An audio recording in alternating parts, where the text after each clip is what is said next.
or is that frustrating at all? Under the present makeup within the state, it would be impossible. The first thing that would have to occur would be to move the Thanksgiving Day game. As long as we have Thanksgiving Day games in this state, I cannot see how we could possibly continue beyond the time we're going.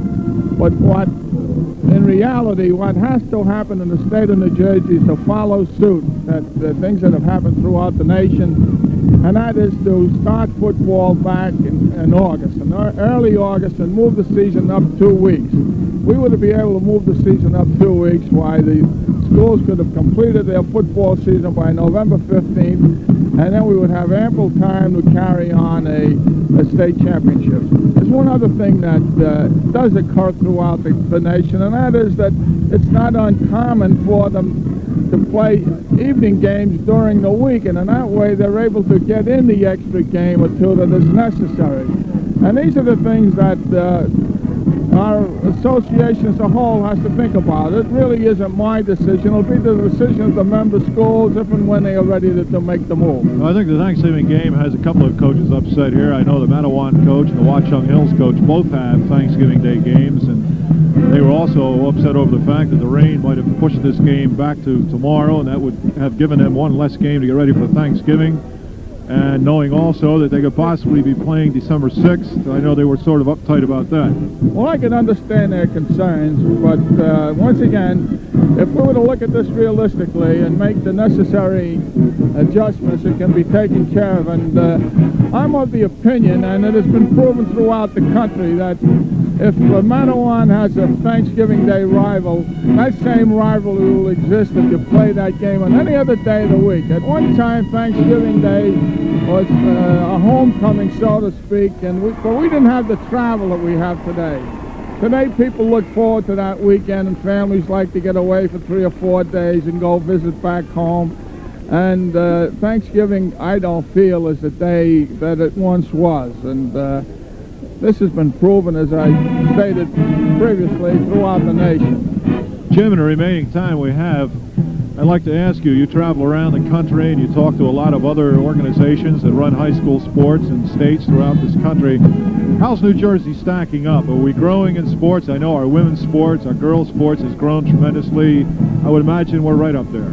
Well, you kind of embarrass me, because I honestly feel, and I do travel throughout the nation. You know, I'm on the National Federation Executive Committee, and I visit practically every state in the nation. And I can say without fear of contradiction that New Jersey is second to none. And as far as girls' sports are concerned, we are considered nationally as the leaders in providing activities for girls. And our girls' program continues to roll on. And we will not be happy until our girls are getting the equality with the boys. And that's not too far off. Well, we have a lot of things going on today. I know the girls are playing for their 4 state titles in field hockey. There's soccer today, and next weekend there's so much going on here in the state this weekend with high school sports. Well, we have approximately 500,000 children involved in athletics in the state of New Jersey, and we've taken girls' sports from 0 in 5 years to 150,000 girls participating this year. I think that's quite an accomplishment. Jim, it is. And listen, I thank you very much for climbing up atop this press box this afternoon to talk with us. And well, I'm very pleased to have had the opportunity to visit with you. Well, it's our pleasure, Jim. Thanks very much. Thank you. James Grahan from the NJSIAA. And maybe we'll take a look at some music now, okay? All I'm going to do is sit down now.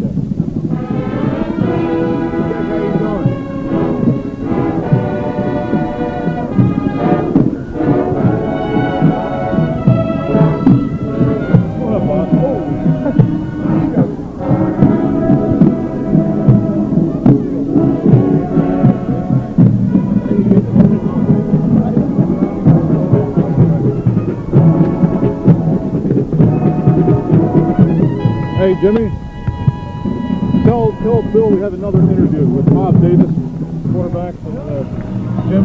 Give me a hand here. Hold on, please. Here's down here. Got it, Jim? Got it? Todd Giacomo got it. Over here.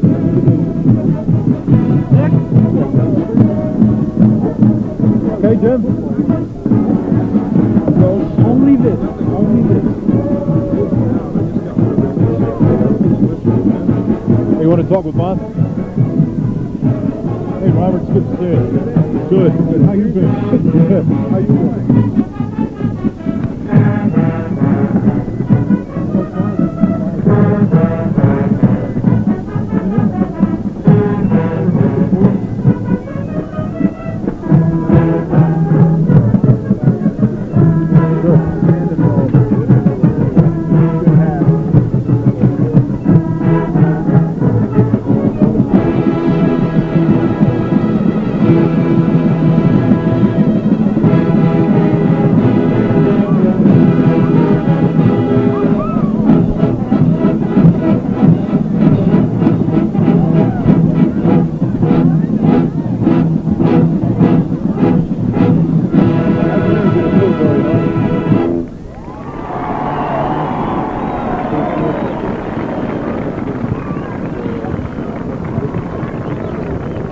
Now you're looking at the Matawan High School band at halftime here at Middletown Township High School.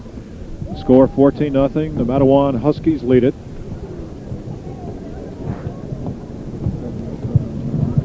We'll have another interview coming up shortly with Bob Davis. Bob Davis, who was a backup quarterback behind Joe Namath and the New York Jets at one time, and most recently of the Philadelphia Bill in the World Football League. They are defunct now, and we'll get some comments from Bob. Let's just look at the band for a few more minutes. The Matawan High School Marching Band.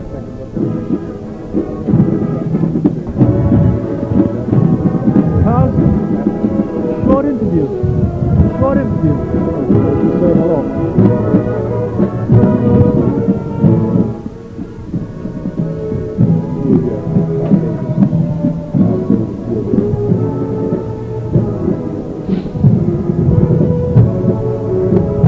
Yes, here we have Bob Davies, formerly of the New York Jets.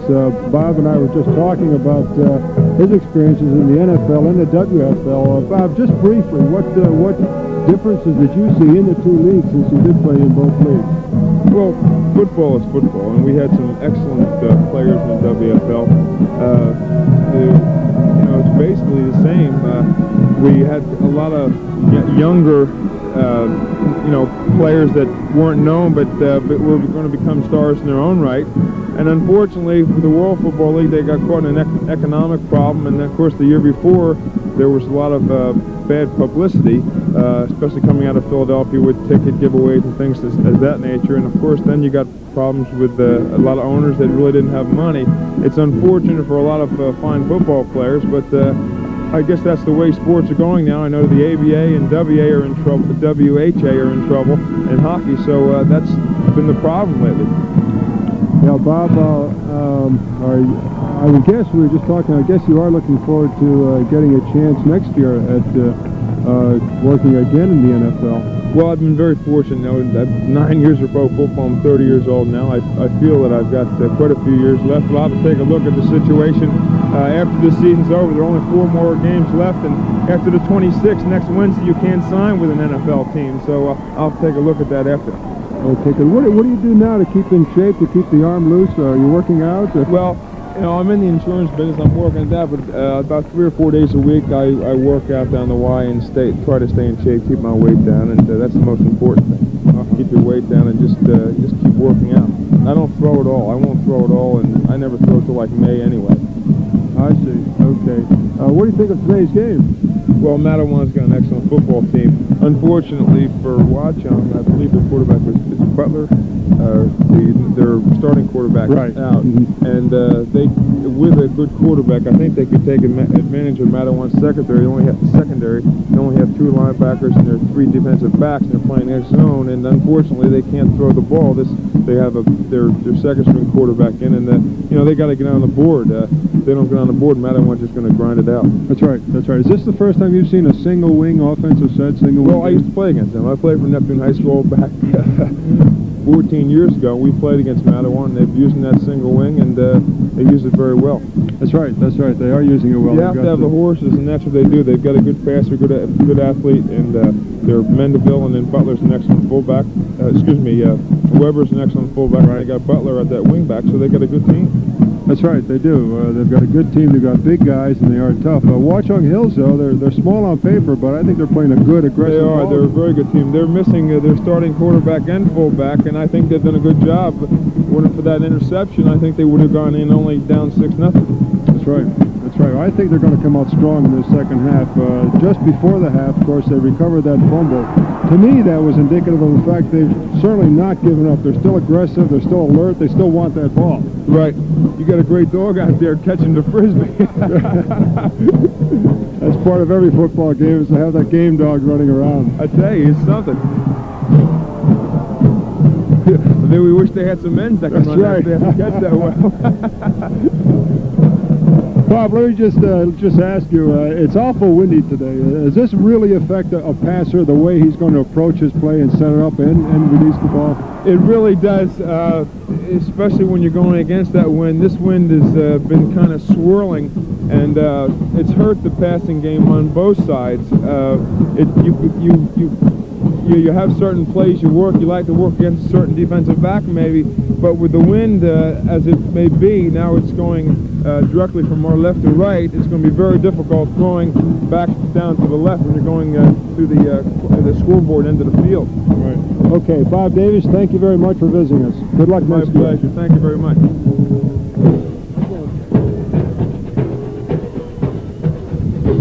Halftime here at Middletown Township High School. We watch a very talented mutt do his thing. How about that? What a catch. Matawan High School dog, I guess. Is that a husky? Our director, Bill Reed, says he will come up with an instant replay. I don't believe it. I don't believe it. Now, let's see an instant replay on that, fellas. Might just mention, Dick, there are several pro scouts here looking over that dog right now. I think he's got several contracts waiting for him. I also want to thank Bob Davis. Bob, thanks a lot. There we go, ladies and gentlemen, at halftime on Jersey Vision, a slow-mo replay of the Matawan Husky.